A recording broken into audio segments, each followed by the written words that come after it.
porque sonhar é preciso. Como eu já falei, mas para quem não lembrou, para quem não sabe, as mensagens agora estão sendo gravadas toda quarta e domingo e estão sendo postadas no canal O Fino do Evangelho, tá? Então, se você não está inscrito, se inscreva, por favor, nos ajude. O quanto antes de a gente chegar a 1000 inscritos, eu posso transmitir ao vivo. Muita gente fica assim, mas se transmitir ao vivo... Obrigado, filho. Se transmitir ao vivo, você não vem no culto. Gente, quem não vem é porque não vem mesmo. Ninguém fica em casa ou em qualquer outro lugar e vai assistir o culto ao vivo, não. O culto ao vivo é bom para quem não é da igreja. Em algum momento, você que sempre vem, mas precisa se ausentar, você pode assistir. É por isso. Então, a gente não pode ficar ligando para essas coisas, não. Bom, nós vamos começar a falar de sonhos hoje, mas olha, o assunto ele é extenso. Porque a primeira coisa que nós precisamos fazer quando fala de ressurreição de sonhos é desbloquear a mente dos sonhadores em potencial. O que é os sonhadores em potencial?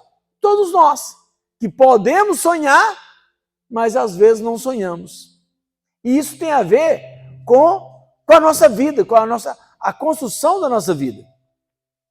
Eu já gostava muito desses assuntos, já gostava muito de refletir, já gostava muito de coisas assim,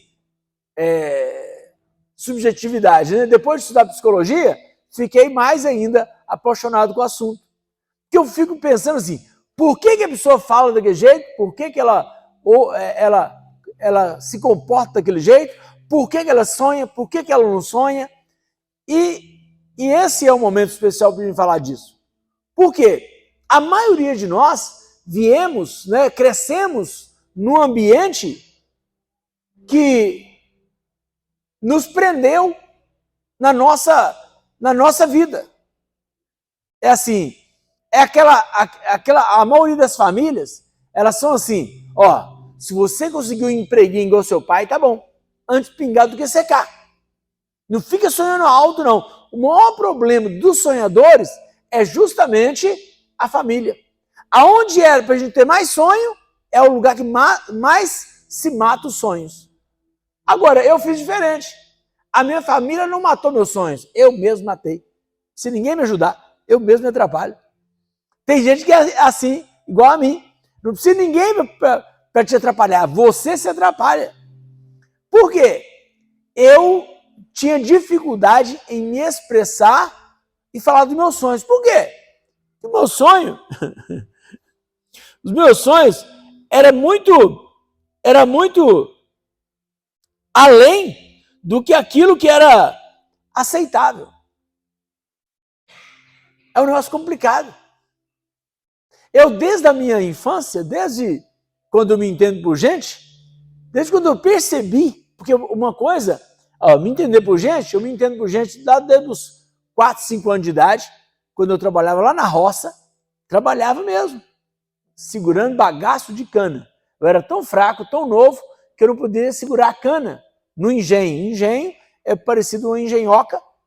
Quem não souber, procure no Google, você vai aprender. Agora não vou te dar aula de engenho, não. Mas aí eu não podia colocar a cana para ser moída, porque a cana podia prender minha mão e levar meu braço e eu até morrer, pelo tamanho que eu era. Então eu ficava do lado contrário, do lado da saída do bagaço. Então o bagaço era mais leve e aí esse era o meu trabalho. Depois eu fui promovido a andar na frente de um boi, puxando o arado. O meu irmão era mais velho que eu, é mais velho até hoje, né? Ele segurava o arado porque precisava de mais força e mais habilidade, e eu ia na frente com um pedaço de pau, guiando o boi. Fala, arar a terra. Se você não sabe, não queira saber, não procure saber, não procure um emprego desse, tá? É uma coisa assustadora e além de um trabalho desse, era um trabalho que eu não recebia nada, né? Trabalhava com a minha família, trabalhava para sustentar a casa, descalço, no frio e com mais algumas coisas que eu não vou falar porque está sendo gravado, algumas coisas que ficavam nessa região que eu já contei para vocês, a minha história, né? Assim era a minha vida. Ali eu não sonhava nada.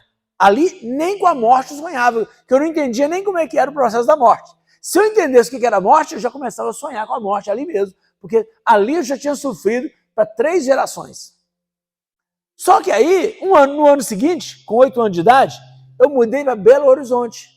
Aliás, lá eu já sonhava, agora que eu estou lembrando, lá eu já sonhava. Qual é o meu sonho lá? Andar de charrete. Charrete é uma carroça melhorada. Esse era o meu sonho. Andar 5 quilômetros, eu andava a pé para ir para a escola e voltar para a escola. O meu sonho é andar na charrete, porque na charrete não tinha aquele cansaço de andar, seja no frio, seja no sol, na chuva, de qualquer jeito. E ali eu comecei a sonhar. Eu não entendi o que era um sonho, né? Fui entender depois. Mas quando eu mudei para Belo Horizonte, com 8 anos de idade, eu comecei a perceber que existia vida melhor do que a minha. Eu comecei a perceber que meu colega tinha uma régua bonita, que eu não tinha régua nenhuma. Eu comecei a perceber, alguns vão se identificar comigo aí, né? Que o meu colega de sala tinha lápis de cor, um lápis grandão. E eu tinha aquela pequena de 6 cores. E aquela pequena. E estava pegando boi. Tem gente que não tinha nem de 6 cores. Então ali eu comecei a perceber que tinha pessoas que viviam uma vida diferente do que a minha. Eu via o pai do meu colega brincando com ele e eu sonhava em meu pai brincar comigo. Eu via alguém forte e eu queria ser forte. Eu via o meu grande Cruzeiro. Giovanni? Você não tinha nascido não, Giovanni? E o Cruzeiro já estava ganhando o Galo, viu? E aí, eu via o Cruzeiro jogando e eu queria ser jogador de futebol. Então eu comecei a perceber o sonho naquele momento ali. Dali para frente comecei a sonhar. Mas sonhar não é tão fácil. Eu estou fazendo essa introdução para você entender que você não sonha, não é à toa. Você não sonha porque você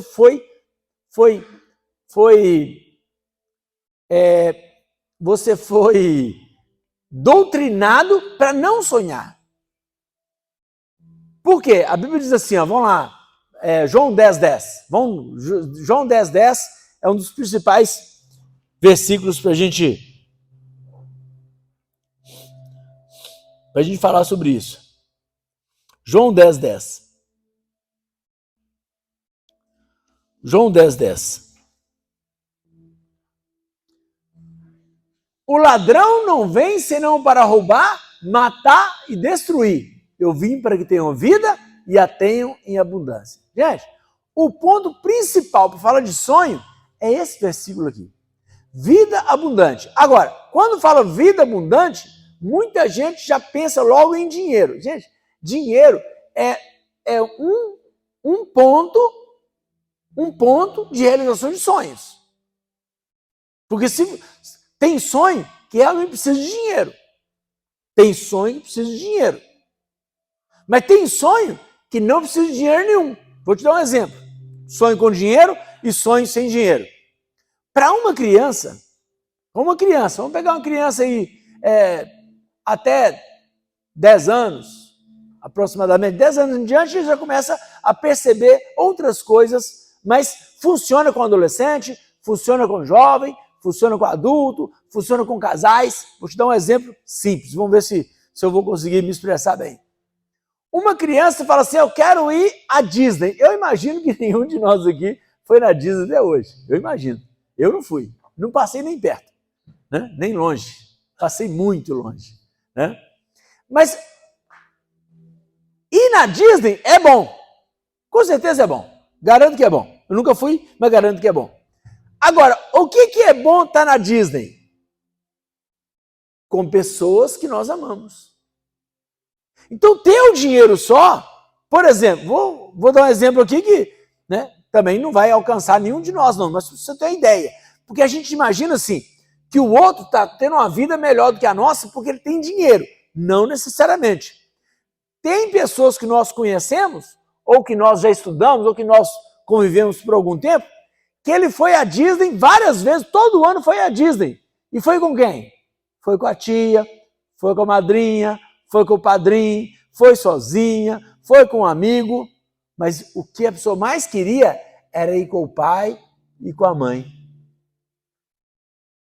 E alguns de nós tivemos essa oportunidade de ir no Parque Municipal, de ir no estádio de Ibirité e na pracinha de skate ali do Palmares, ou nessa pracinha aqui na Rua da Bica, com o pai e com a mãe. E foi muito melhor do que ir na Disney.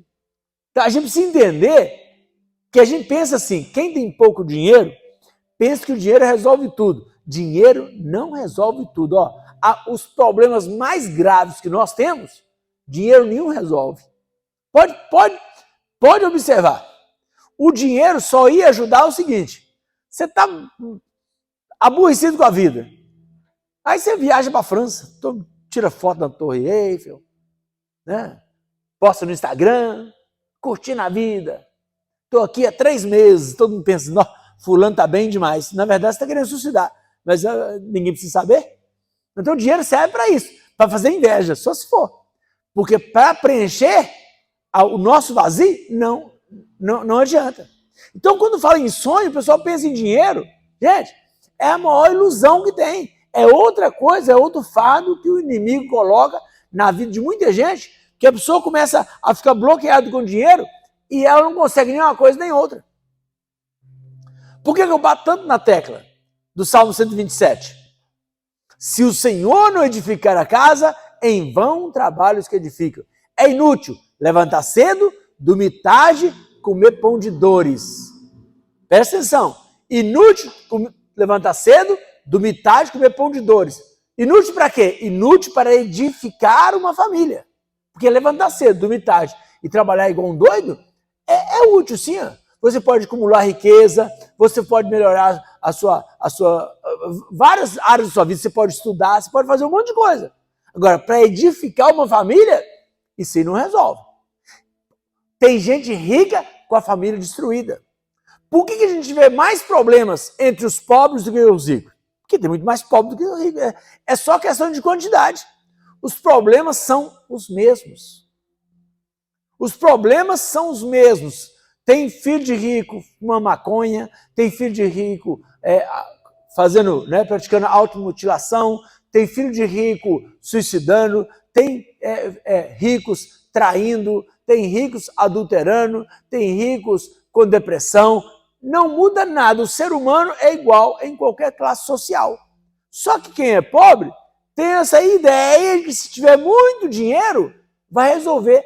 Não vai resolver. É porque se você tiver acesso, eu não tenho nenhum amigo chegado, amigo íntimo, que é rico.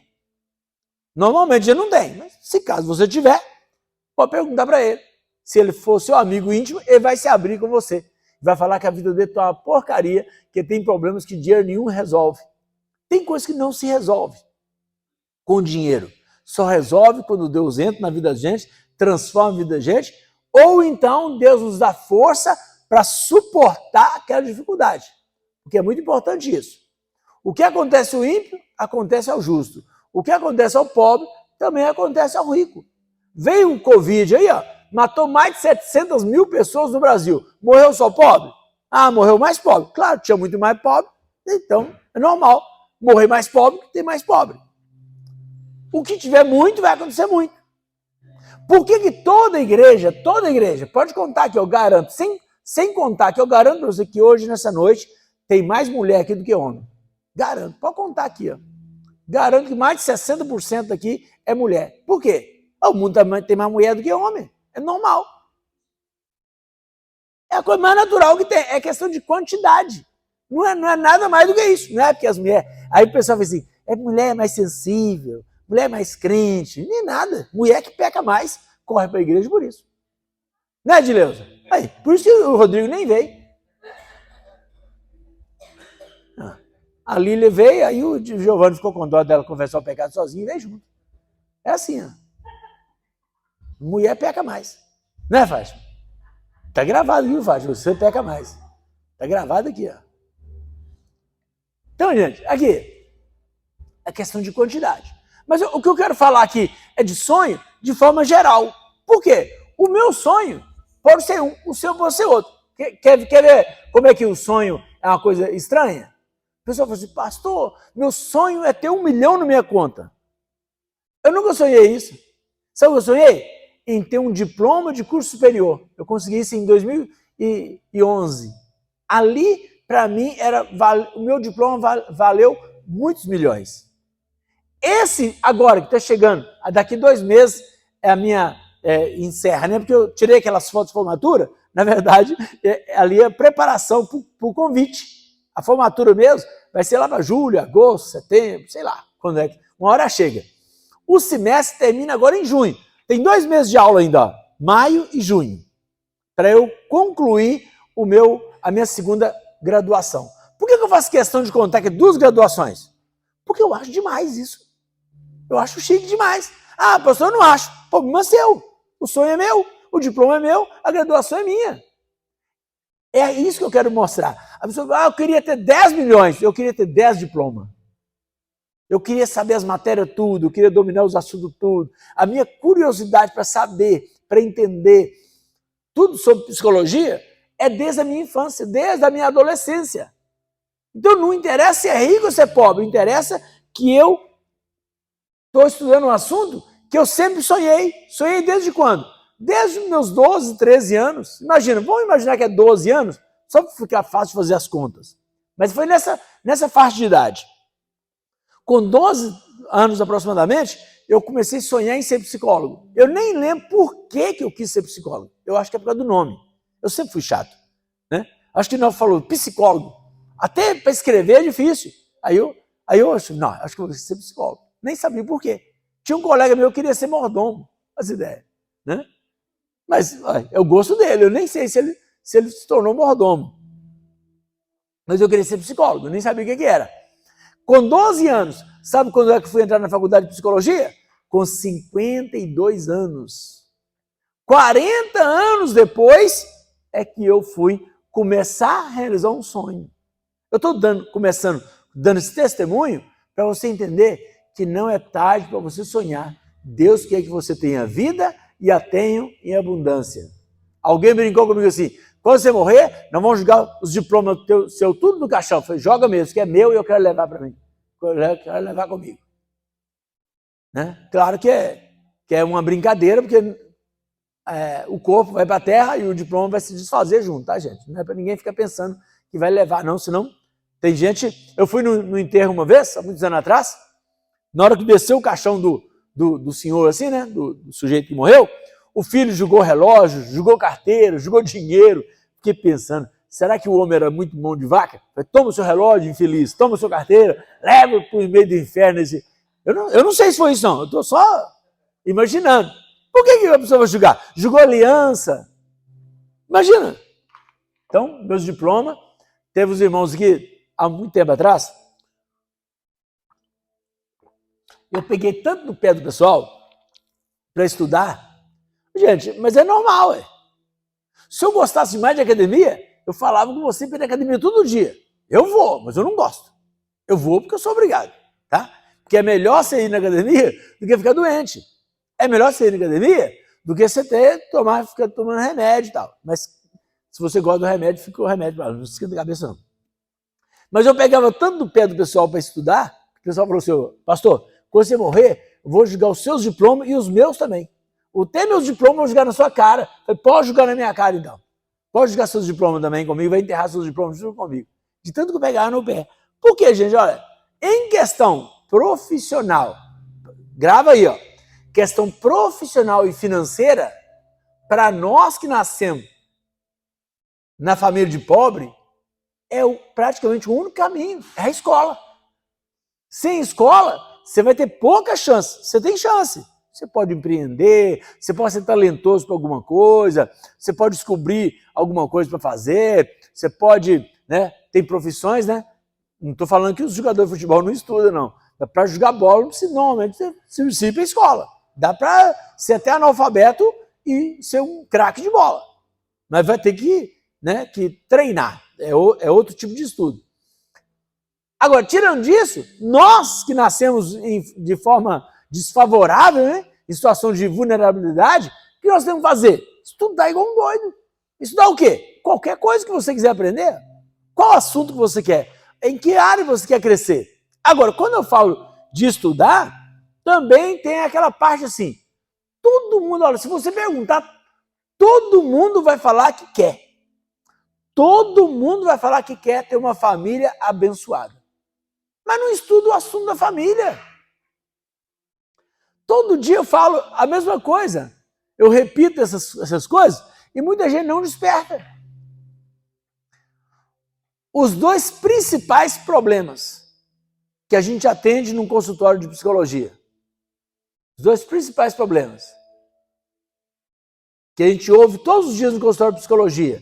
Problemas relacionados com a família de origem ou problemas no casamento. Pode observar. Pode pensar nos seus piores problemas aí. Pode pensar nos seus piores problemas. Aí, se você for sondar esse problema, você vai voltar lá no seu casamento ou voltar lá na sua família de origem. Agora, por que depois de a gente saber isso tudo, a maioria das pessoas não preocupa em estudar o assunto? Eu conto eu dou o meu testemunho aqui, gente, para ver se desperta os jovens adolescentes. Para não fazer o que eu fiz e que muitos aqui dos adultos fizeram, talvez todos. O que eu fiz? Eu me casei aos 19 anos. Eu fiz um curso de um final de semana. Conversei com um senhor durante umas 2 horas, eu e Neuza, e ele explicou. Uma coisa, eu não esqueço do conselho dele. Ele falou assim, olha, quando você estiver nervoso com a sua namorada, que vai ser sua esposa, você pega na mão dela e fala assim, meu amor, eu te amo muito e nós precisamos conversar. Quem que vai fazer isso na hora de fazer raiva, na hora que você está querendo esganar o marido ou a esposa, você vai pegar na mão da pessoa e falar assim, meu amor da minha vida, eu te amo, mas nós precisamos conversar. Só depois que você matar a pessoa, você pode até falar, né? Nunca que eu fiz isso. Nem eu fiz com a Neuza, nem ela fez comigo. Mas isso aí ficou marcando, porque eu fiquei pensando. Eu até acreditei na hora, mas nunca consegui praticar. Toda briga, eu lembrava disso bem depois que eu tinha brigado. Mas foi só isso que ele me ensinou. Não está errado, não, está certo. Se for no ADR, você pega na mão do seu marido, dos seus esposos, e fala, meu amor da minha vida, eu escolhi você para viver comigo. Faz uma declaração de amor. Depois você faz o DR. Quem vai aguentar de fazer isso, gente? Eu acho impraticável. Mas se você conseguir, dá certo, tá? Mas o que eu quero mostrar é o seguinte. Eu fiz um curso de um final de semana e casei. O meu erro não foi casar aos 19 anos. Muita gente fala assim, é porque casou novo. Me mostra aí quem casou aos 30, casou aos 40, casou aos 50, ou casou mais do que isso e não teve problema no casamento. Me mostra só um. Não precisa mostrar muita gente, não. Eu só quero um. Eu só quero um casal. Uma pessoa, não. Porque tem muita gente aí que o casamento está ótimo. Pastor, não posso reclamar de nada. É claro que você não pode. Você vive igual Deus. Você vive melhor do que Deus. Porque você não preocupa com o próximo. Deus amou o mundo de tal maneira que deu o próprio filho. Tem homem que o casamento para ele é bom demais. Ele é o Deus onipotente da casa. Ele é o Deus soberano da casa. E ele não se sacrifica em nada. Ele não segue o exemplo de Deus. Porque se o homem fosse o Deus da casa, ele daria a vida pela esposa e pelos filhos. E a maioria dos homens, né, pelo menos os que eu conheço, não fazem isso. As mulheres da mesma forma. As mulheres não são melhores do que os homens, não. Elas dão umas de vítima de vez em quando, mas elas caçam um problema demais, arrumam um problema demais. Mas é aqui, é um efeito cascata. Por quê? A gente cresce num ambiente desfavorável, familiar, e olha, irmãos, olha só o meu contexto. Eu vivia numa família tradicional. Família tradicional. Meu pai casou com a minha mãe, ficou casado com ela 71 anos. Forma tradicional. Vários irmãos, não teve nada de muito grave assim na minha família. Eu cresci num ambiente, assim, aparentemente, super favorável. Não fiquei muito bom de cabeça, nada. Agora, imagine que quem tem que conviver com violência doméstica, com alcoolismo, com drogas, com visita a prisões, e por aí vai uma série de coisas. Imagina como que fica uma pessoa dessa. Como é que fica a construção mental de uma pessoa dessa? E isso vai desaguar aonde? Na próxima família. Então tem muita coisa que eu levei para o meu casamento que eu não estudei o assunto. Eu deduzi que fosse daquele jeito que tinha que fazer. É assim que nós todos fazemos. Neuza, da mesma forma. Eu não fiz sozinho, não. Neuza também fez isso também. Neuza também deduziu que sabia o que estava fazendo e casou. 9 meses e 9 dias depois, veio a segunda irresponsabilidade. Fernanda nasceu. Por quê? Biologicamente, estávamos preparados para ser pai e mãe. Mas e mentalmente? A gente não fazia ideia. Era 2 crianças criando a terceira criança. E aí que a gente vê a falta de preparação. Agora, não é porque eu casei aos 19. É porque eu casei sem me preparar. E a maioria daqui, ó, ou se não todos aqui, não se prepararam.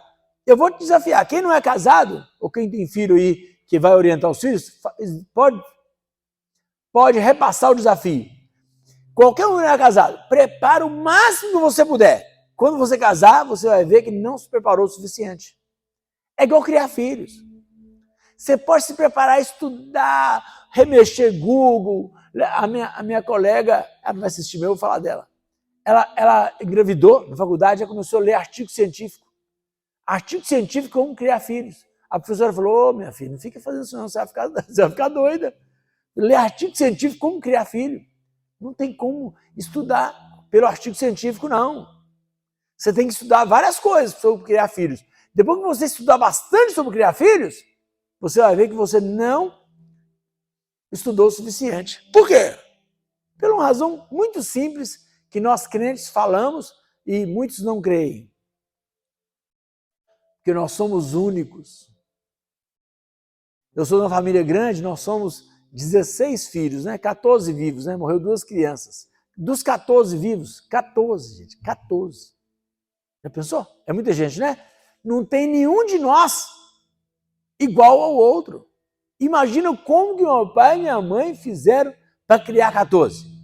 Fez igual os seus. Couro, pouca conversa. Antigamente assim, é pouca conversa e muita chinelada, muita varada, muita pancada na cabeça. Eu apanhei pouco, eu sempre fui mais obediente, mais quietinho. Então, o que eu quero mostrar é assim, o sonho depende de você. Agora, você tem que despertar para o sonho. Se você não despertar para o sonho, o que mata o sonho? É aquela criança que pensa em ter uma família abençoada e a mãe fala assim, ó, não preocupa não, homem nenhum presta. É aquele menino que quer casar e o pai falou com ele, ó, não vai nessa não, casamento é a pior coisa que eu fiz na minha vida. É aquele menino que quer casar e o pai fala assim, ó, não casa não, que mulher gasta dinheiro demais. Mulher não tem fim, ela não pode ver dinheiro, ela tem raiva do dinheiro. É só ver o dinheiro ela quer gastar.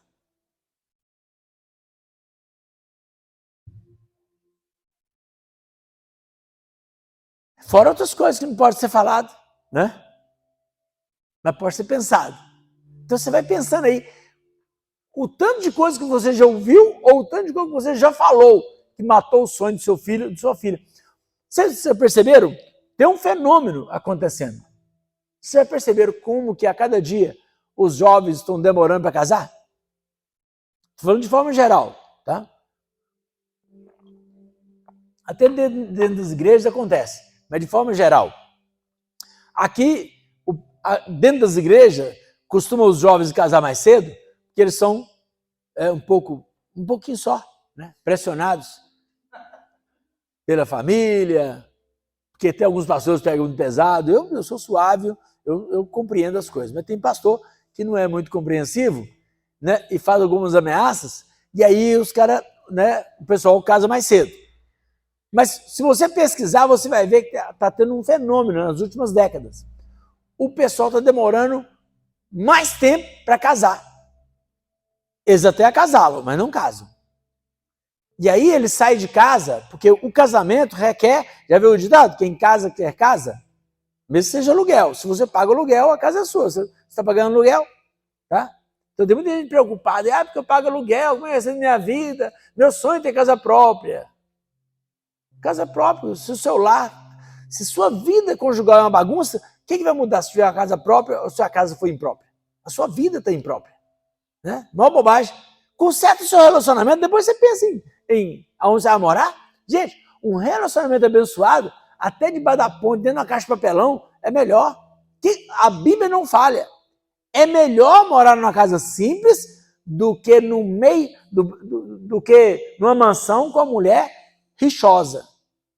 Que pode falar o contrário também. A Bíblia é uma escrita antiga e é voltada para o, né, corroborando o machismo, né? Então tem coisa na Bíblia que você tem que ler, entender se é homem, humanidade, homem, ser humano, ou homem macho, o homem macho, né? O homo sapiens, né? Tá gravando, não pode nem fazer muita piada. Então, quando fala é melhor uma casa simples do que numa mansão com mulher rixosa, é a mesma coisa. Tem moça que pensa, eu queria casar com um cara rico. É melhor um cara pobre, que te respeita, que é humilde, que caminha com você, que sonha com você, do que um cara que vai transformar a sua vida no inferno só porque ele tem dinheiro. E isso acontece com muitas mulheres. Elas não percebem, mas elas estão se vendendo e elas não sabem o tanto de humilhação que elas vão sofrer por casar. E ele nem precisa ser o cara assim, multimilionário, não.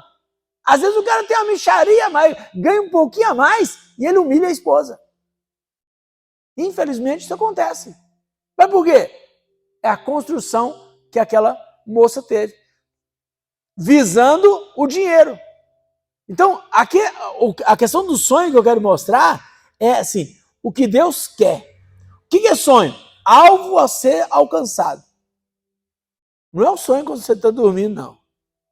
Você pode sonhar com coisa boa que estiver dormindo também. Mas é um sonho que fala de projeto. Eu anotei aqui, ó. A pessoa que não tem sonho está em situação triste, porque se não sonha, não tem expectativa do futuro. Pensa aí, ó. Você não tem sonho de nada, você não fez projeto de vida, porque eu já fiz muitas vezes, e aí não deu certo. E aí você parou. E aí, quando você parou, o projeto aconteceu? Por que a Bíblia fala para a gente não desistir? Nós não somos daqueles que retrocedem. Porque se você desistir, não adianta nada. Se você desistir, você não chega no seu objetivo. Por isso você não deve desistir. Agora, se você está num projeto e ele não está chegando, você tem que olhar se você mudar a estratégia, mudar a rota, mudar as parcerias. Né? Imagina, você está na vida, a vida está uma bagunça. O que você faz? Você nasceu de novo para ter uma vida diferente. Então, se você nasceu de novo, você precisa ter uma mentalidade diferente. Tem gente que vem para a igreja, ele troca de religião, ele não troca o comportamento, ele não troca as estratégias, ele não troca a sua maneira de pensar. Se alguém está em Cristo, nova criatura é, as coisas velhas se passaram, eis que tudo se fez novo. Tudo o quê? Tudo que precisa ser novo, tudo que precisa ser diferente. Senão não adiantou nada. Trocar, por que ele fala que placa de igreja não salva? Porque placa de igreja só serve para identificação de aonde você está. Só isso que serve. Para mudar a nossa vida, nós temos que mudar a nossa vida por dentro. Eu anotei aqui, ó. Quem não sonha com o futuro está apenas esperando a morte. Gente, é muito triste ver as pessoas sem sonhos. É muito triste ver a pessoa que já passou 4 meses desse ano e ela não tentou fazer nada. Ela só está passando. Um dia depois do outro, a vida dela não tem sentido, não tem propósito. E muitas dessas pessoas é porque elas estão frustradas. E elas não param de pensar nisso. Talvez essa palavra de hoje te deixe angustiado. Faça você sair daqui um pouco reflexivo, um pouco desanimado, mas a ideia é essa mesmo. Porque se você continuar, se você voltar quarta-feira, nós vamos dar prosseguimento ao assunto. Não necessariamente eu vou dar prosseguimento, mas Deus vai dar prosseguimento. Por quê? Cada pessoa que vier falar aqui sobre isso vai falar de alguma coisa que vai alcançar alguns de nós, ou todos nós, cada um na sua parte. Amém? Então fique de pé e vamos orar. Porque depois que a gente fala da palavra de Deus, clica, finaliza para mim, Thalita, se está pertinho, faz favor. Só desligar aí.